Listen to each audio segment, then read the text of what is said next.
এবাৰ চাই দে কামা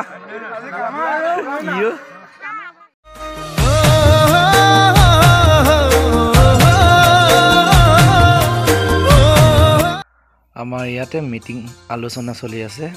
যেহেতু ভেলাঘৰটো এবাৰ দুমহলীয়া বনোৱা হ'ব গতিকে ইয়াত অলপ চিন্তা চিন্তা কৰা হৈছে আৰু মোজ ঘূৰাইছে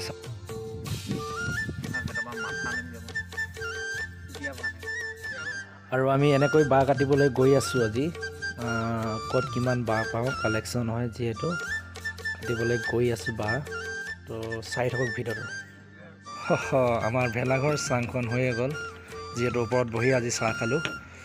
তো এইফালে মাথা গন্তি কৰিবলৈ আহে কিছুমান ল'ৰা আৰু এনেকৈ আমি কাম কৰি থাকোঁতে আমাৰ গাঁৱৰ ৰাইজে চাহ দিবলৈ আহিল আৰু এদিনত চাহ কিমানবাৰ আহে সেইটো আপোনালোকক দিছোঁ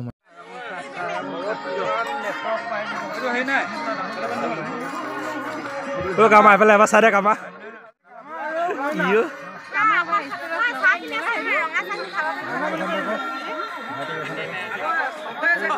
আৰু গৰম গৰম পৰঠা আহি গৈছে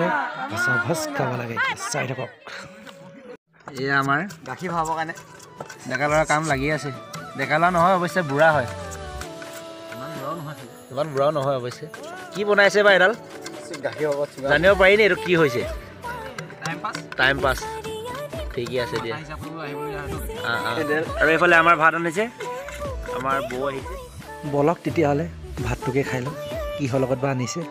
সুধিবলৈ আৰু এইফালে চাওক সকলোৰে নিজৰ নিজৰ কামত ব্যস্ত হৈ আছে যিহেতু কামৰ প্ৰেছাৰটো বাঢ়িছে গতিকে নিজৰ নিজৰ দায়িত্ব নিজে পালন কৰি আছে এইফালে আমাৰ মেজি হৈ গৈছে অলৰেডি এজন যদুমণি সোণোৱাল কামত কিন্তু ভাল আছে আৰু আমাৰ এইটো লাষ্ট মেজি চাই থাকক এইজন আমাৰ হৈছে ছ'চিয়েল মিডিয়া আহি আছে আমাৰ